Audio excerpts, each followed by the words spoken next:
Isang pagpalang araw sa ating lahat. Ako po si Sarina Espaloma at yung ilalahad ko natutunan para sa daily devotion na pinamagatang Bakit Nagkatawang Tao si Kristo. So yung series natin ngayon is Active Obedience Seminary Edition. So yung scripture natin ngayon is Romans chapter 5 verse 19. Sinasabi na, "For just as through the disobedience of the one man, the many were made sinners, so also through the obedience of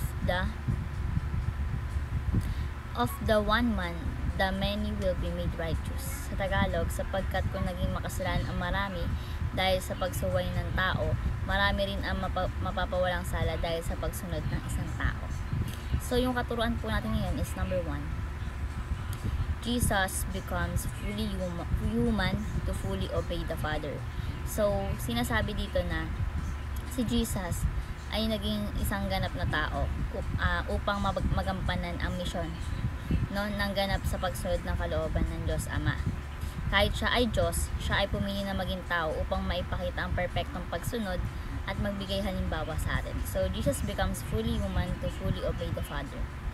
Next, Jesus represents humankind as the head of new humanity.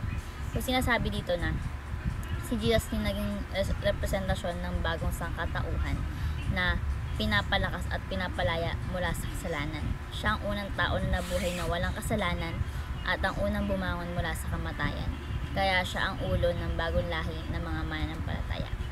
So Jesus represents humankind as the head of new humanity. And lastly is Jesus' active obedience is created to those who believe in His person and works.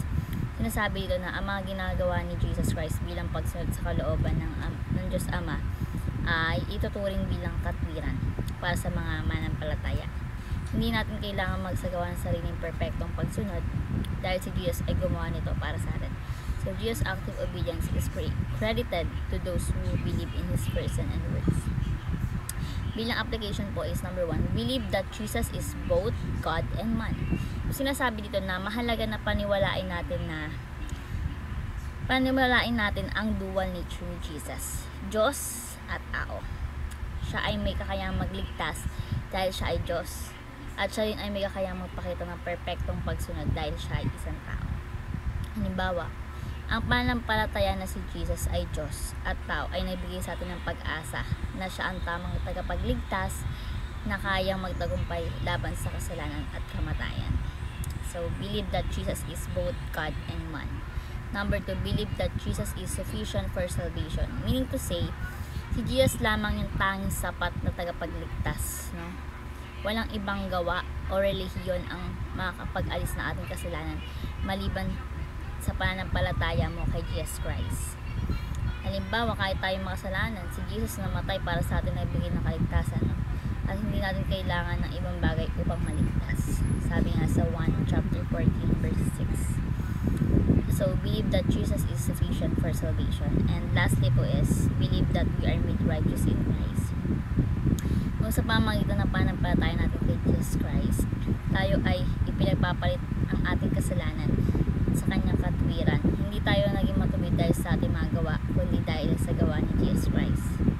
Halimbawa, di ba, ang mananampalataya kay Jesus ay itunuturing na matuwid sa harapan ng Diyos. Ngayon sinasabi sa